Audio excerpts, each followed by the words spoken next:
Buenos días, buenas tardes y buenas noches y bienvenidos nuevamente a un nuevo vídeo de Narradores del Misterio. Ya estamos aquí nuevamente con todos vosotros para traeros un caso apasionante relacionado con los fenómenos paranormales. Y en el día de hoy viajaremos a Sicilia, una casa también peculiar, que puede tener hasta cierto punto relación con Moleskine House, o hasta cierto punto no, directamente relación con Moleskine House. Fran González, compañero, ¿qué tal va todo? Muy bien, bueno, pues como dirían, hemos tenido días mejores, pero bueno, consecuencias de la llegada repentina del invierno. Ahí está, el invierno que nos hace malas pasadas y nos hace pasar noches también paranormales, alguno. Silvia Rossi, ¿qué tal va todo, compañera? Pues muy bien, aquí esperando volver a adentrarnos otra vez en el mundo del ocultismo profundo. Ahí está, el ocultismo, lo esotérico, lo paranormal. Víctor Haas, ¿qué tal va todo, compañero?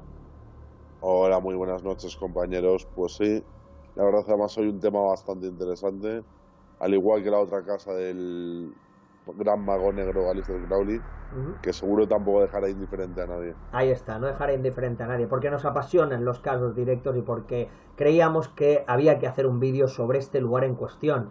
Un lugar que no se le ha dado tanta repercusión, un lugar que no ha sido tan mediático, pero que nosotros queríamos traer y darle la notoriedad que realmente merece aquí en Narradores del Misterio TV. Como siempre os recomendamos que visitéis el canal de nuestro compañero Víctor Haas, Conexión entre Dimensiones, a través de YouTube, un canal que no os dejará tampoco indiferentes, como os recomendamos que accedáis a la página de centroindigo.org, una página web también con actividades muy interesantes. Y como no, aquí siempre os pedimos ese like, que os suscribáis al canal y que comentéis si tenéis algo que decirnos en el casillero de la parte inferior. Nos desplazamos hasta Sicilia, nos vamos hacia un lugar peculiar, un lugar en donde se encuentra esta casa tan impresionante y a la vez escalofriante. Silvia Rossi, colócanos en el lugar en cuestión, compañera. Muy bien, nos vamos a ir al norte de Sicilia. El pueblo se llama Cefalù, es un pueblo pequeño costero que está entre Palermo y Messina, ¿de acuerdo? Como he dicho, es un pueblo pesquero. Nos vamos a ir a 1920 y el señor Aleister Crowley compra allí una casa apartada del pueblo y al lado de un cementerio. Es una gran finca donde tiene terreno, hay mucho terreno, con frutales, con animales, y bueno, y allí se desplaza junto con 5 mujeres y varios niños pequeños. A mí me ha hecho gracia, me parece encantador lo del tema de árboles frutales, un lugar apacible, pero con muchos muertos muy cerca, ¿no, Silvia? Si no, Aleister Crowley no era feliz, ¿no? Es así, ¿no, compañera? Él siempre va buscando sitios emblemáticos. La verdad es que el señor Crowley en aquel momento su idea era afincarse allí definitivamente. Desafortunadamente las cosas no le fueron como él esperaba y no pudo ser, pero su idea era que aquel pues paisaje idílico de Sicilia, piensa que Sicilia es una isla que es cruce de culturas, entonces había un ambiente mágico que él pensaba que iba a poder estar muy tranquilo allí. Totalmente.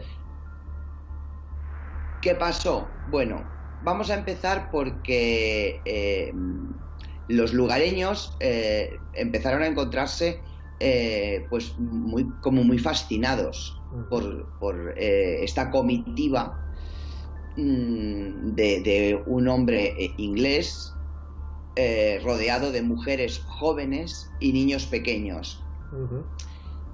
El escándalo estalla cuando una pareja de pastores que se dedicaban a espiar estaban fascinados por lo que se decía de que había en la casa. Se acercaron con el rebaño de ovejas y avistaron a 2 de las mujeres y fueron corriendo al cura del pueblo a decirle que habían visto a la Virgen. Dijeron que habían tenido una aparición de la Virgen, que iba vestida con un manto rojo, que era rubia, que el sol incidía sobre ella creando una aureola y que tenía la piel blanca como la leche. A lo que el cura les pregunta, bueno, ¿cómo sabéis que tiene la piel blanca como la leche? Y ellos responden, porque iba desnuda. Vaya. Entonces, claro, ahí está ya el escándalo y la blasfemia. Claro. Aquello despierta una curiosidad malsana y empieza a haber muchísimo movimiento de hombres, niños que van pues a ver qué es lo que está pasando por allí. Claro, lugar idílico, un lugar en el que llega alguien pues que lógicamente trae algo nuevo, algo diferente desde tierras lejanas y que de golpe y porrazo empiezan a acontecerse los hechos, bueno, como este que acabas de decir tú, ¿no? Que es muy físico, pero que en realidad pues lo que hace es generar, bueno, empiezan a cosecharse ya los hechos sobre la mesa, y no hablamos de hechos paranormales, sino que hablamos de hechos físicos puros y duros, ¿no, compañera? Correcto. La casa está pensada, lo mismo que la de Boleskine, está pensada pues para hacer rituales, tiene un altar, tiene a las afueras una piedra que se utiliza para hacer rituales y donde empiezan a denunciar, entre comillas, digamos que a comentar de que alguna de las mujeres se pasa horas atada a esa piedra, desnuda a pleno sol durante horas y horas. Os podéis imaginar lo que puede ser el sol en agosto en plena Sicilia, para estar allí horas y horas. Lo que es la casa en sí, él, por ejemplo, pintó toda una serie de frescos. Ajá. Que aún hoy en día se conserva alguno, y la adaptó con todos sus pictogramas, con todas sus anagramas, en fin, y con todos sus rituales. Simbología intencionada.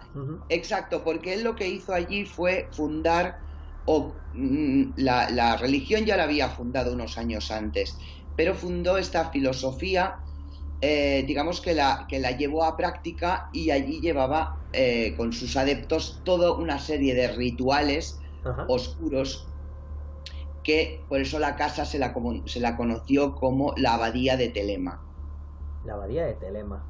Exacto. Telema era, es su filosofía, que hoy en día sigue en vigor en ciertos ámbitos ocultistas, que venía a decir más o menos: haz lo que tú quieras, haz tu voluntad, que eso será la ley. Haz tu voluntad, ¿vale? Que eso será la ley. O sea, ya poniendo normas, ¿no? Directamente en el lugar en cuestión. La verdad es que es apasionante, porque la figura del señor Crowley ya de por sí es algo que movió no solamente a personas, sino a famosos como tal, y me refiero en este caso no a personas, a gente de a pie. Pero lo que este hombre consigue a través de su movimiento no es solamente mover a las masas físicas, sino directamente mover toda la energía que le rodea a él, ¿no, Silvia? Literalmente. Claro, él consigue piensa que toda su filosofía está basada en varias filosofías y religiones, pero sobre todo en la parte, digamos que en la cara B de la Cábala. Ajá. ¿Vale? En la parte oscura de la Cábala. Con lo cual, lo que se dedicaba era invocar pues entidades oscuras, entidades demoníacas. Allí la gente decía pues que se oían gritos, que se oían chillidos, se oían risas, se oía, en fin, y había un poco de todo. Aquí algo que nos tiene que dar bastante miedo, Víctor, y tú sobre todo como investigador, es cuando estamos hablando de mujeres, niños. Yo cuando he dicho niños, a mí ya la piel se me ha erizado literalmente, hablando del personaje que estamos hablando en cuestión, y cómo esa magia oscura pues se puede, en este caso, además de tener muertos cerca a través del cementerio, pues cómo se puede utilizar en este caso esa oscuridad para conseguir que los rituales que él podía llegar a hacer tuvieran algún tipo de efectividad. que al final es como decimos siempre, hablamos de alguien, un personaje oscuro, que mucha gente se acercaba a él porque quizás pensaba que a través de esa oscuridad podía llegar a conseguir algo, pero al final lo que criaba literalmente era como si estuviera criando literalmente la oscuridad a su alrededor, ¿no, compañero? Sí, así es, la verdad, un personaje muy oscuro. De hecho, él se hacía llamar, vamos, la bestia o la gran bestia 666, y desde luego en esta casa de Sicilia especialmente la cosa se puso de algún modo tan violenta con todos los hechos que pasaban ahí, que de hecho fueron incluso expulsados por el gobierno de la época de Mussolini. Fueron expulsados de ahí para abandonar el lugar, porque ya las cosas que en sí en un principio crearon curiosidad, luego ya pasaron de castaño oscuro. Claro. Llegaron a aparecer también no restos humanos exactamente, pero sí muchos restos animales alrededor de la finca. La finca. O sea, y además Alistair Crowley, lo sabemos todos, con las drogas, con todo lo que usaba él para sus rituales, sus orgías diabólicas, llamémosle así, pues en aquella época, a principios del siglo XX, como quien dice, se puso muy oscura la cosa. Fran, y desde luego los fenómenos paranormales siguen a día de hoy.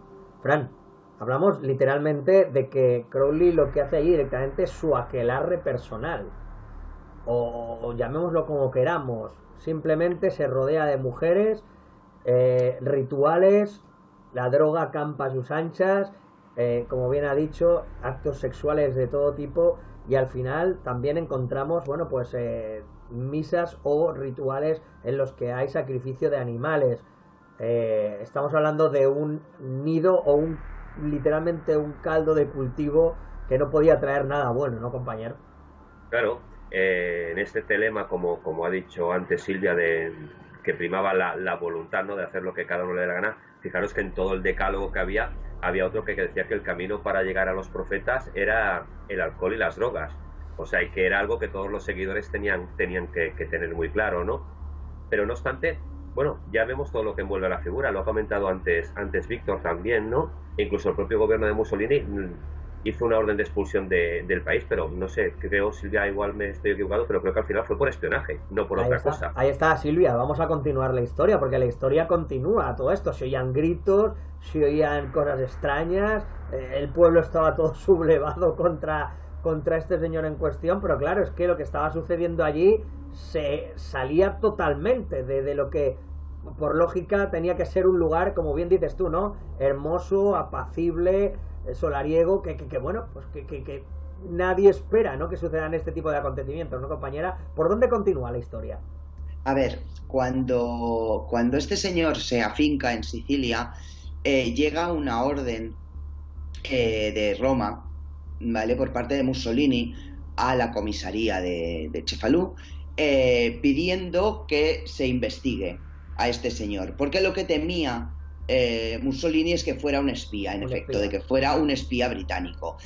El comisario, que era un hombre realmente muy abierto y muy centrado para ser un señor siciliano de los años 20, realmente la respuesta que da es que él lo que ha visto es que sí, vive rodeado de hermosas mujeres, que sí, van desnudos por la finca, pero que después de todo son ingleses, tienen sus costumbres, están en su casa y pueden hacer lo que quieran.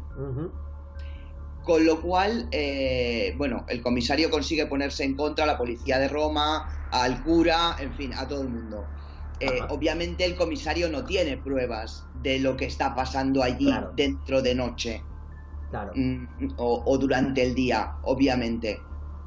Y al final, a la postre, se le acaba expulsando. Pero se le acaba expulsando al cabo de los 3 años cuando uno de sus seguidores, que es el marido además de una de las mujeres que conviven con él, muere. Muere teóricamente por una intoxicación alimentaria. Lo que pasa es que, off the record, lo que se cree es que bebió sangre de un gato que hicieron en sacrificio. Ajá. Y que murió intoxicado por eso. Entonces fue cuando al cabo de este tiempo él tuvo que abandonar la casa, se fue además con lo puesto, estaba en aquel momento ya arruinado, tuvo que volver a Inglaterra y ponerse a escribir, y dejó allí a las mujeres y a los niños que tuvieron que vender los muebles y tuvieron que vender todos los enseres para poder pagar las deudas y poder volver otra vez, ellas cada una a su destino, porque había mujeres de todas las partes del mundo. Estamos hablando de un personaje oscuro, y ya vemos que cuando ve problemas automáticamente lo que hace es, bueno, pues como diríamos en Cataluña, acampar la boira, ¿no? O sea, salir corriendo del lugar, porque lógicamente pues había lo que había. Pero lo inquietante, lo increíble era, como tú bien dices, ¿no? Que el comisario no era consciente de todo lo que sucedía allí dentro, porque él decía que, bueno, que eran sus costumbres, claro, que eran ingleses y que lo que quisieran hacer en su casa era problema de ellos, ¿no, Silvia? El comisario llegó a estar en la casa, invitado por Aleister Crowley, que cuando fue a verle le dijo, pues venga usted a la casa cuando quiera. Y de hecho el comisario se presentó sin avisar y él no vio nada extraño.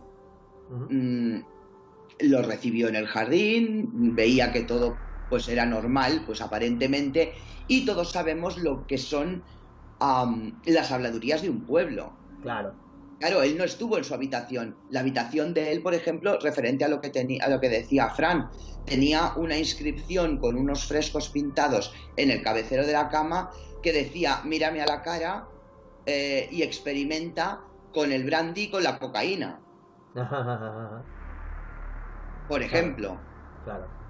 Y luego tenía la sala de rituales, pues con un pentagrama pintado. Bueno, sí, una cosa que dijo la primera vez que el comisario que le había llamado la atención la primera vez que visitó la casa fue que, además de ver a las 5 mujeres jóvenes allí, que se había encontrado una pequeña oveja atada a un palo dentro de un pentagrama.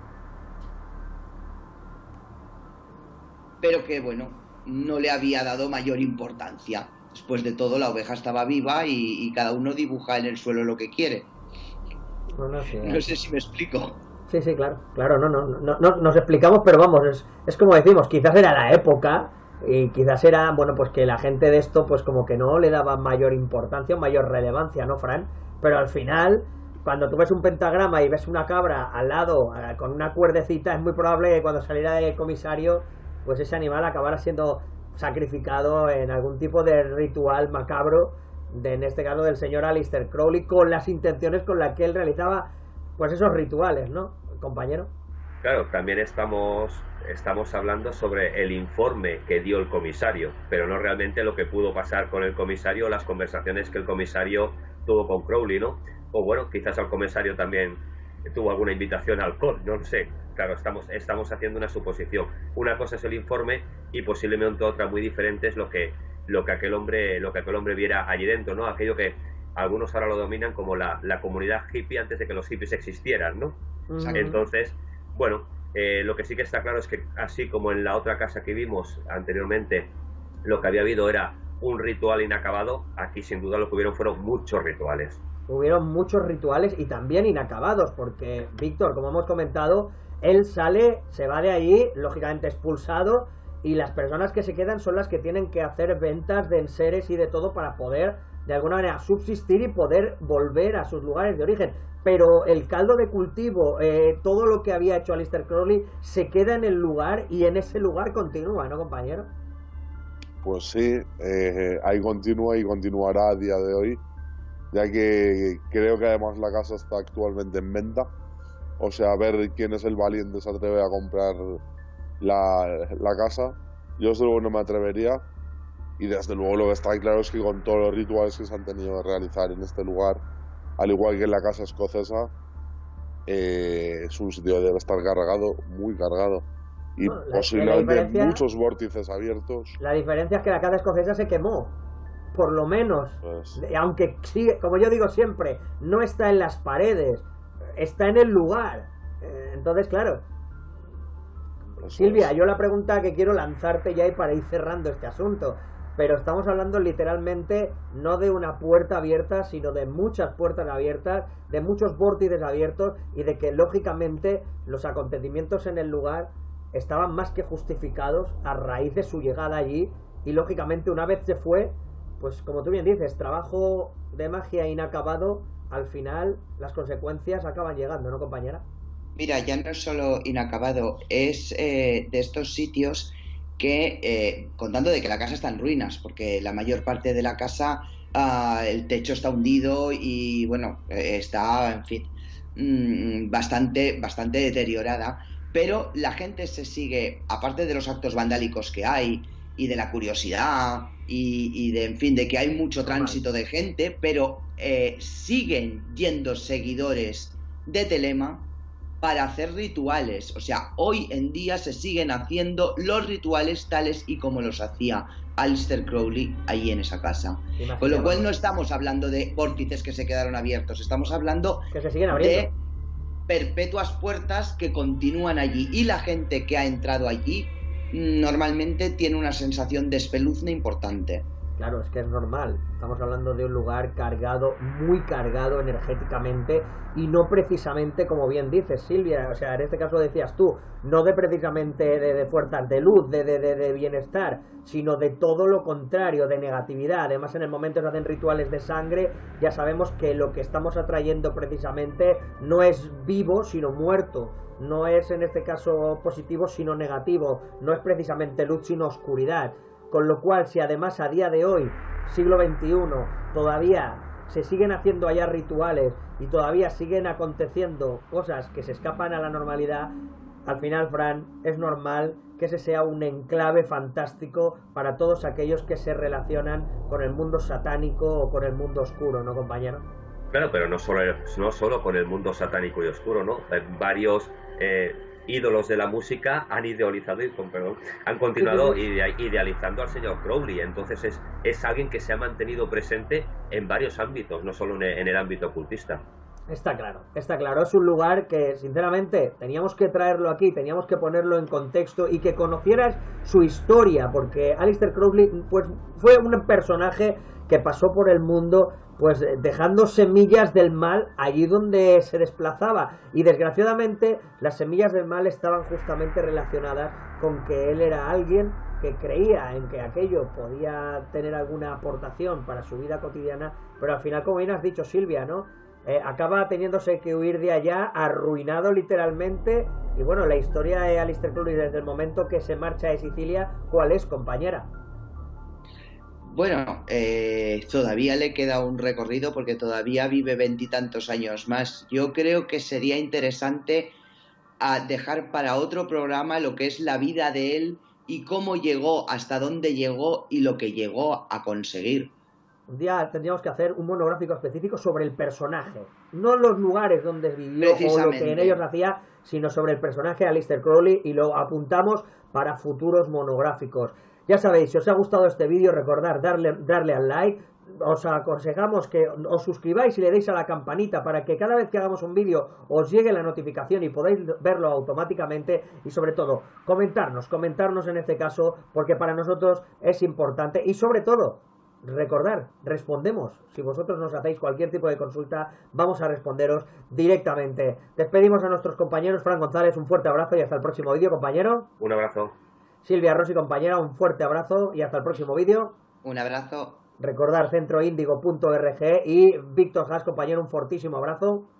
Un fuerte abrazo, compañeros. Y recordar, como siempre os digo, el canal de Conexión entre Dimensiones. Y ya sabéis, Narradores del Misterio TV, siempre a vuestra disposición. Nos encontramos aquí en próximos vídeos, en Narradores del Misterio. Si te ha gustado este vídeo, recuerda darle al like. Y sobre todo, suscríbete al canal Narradores del Misterio TV. Todas nuestras redes sociales podrás encontrarlas en la descripción de este vídeo. Además de nuestra página web, narradoresdelmisterio.net.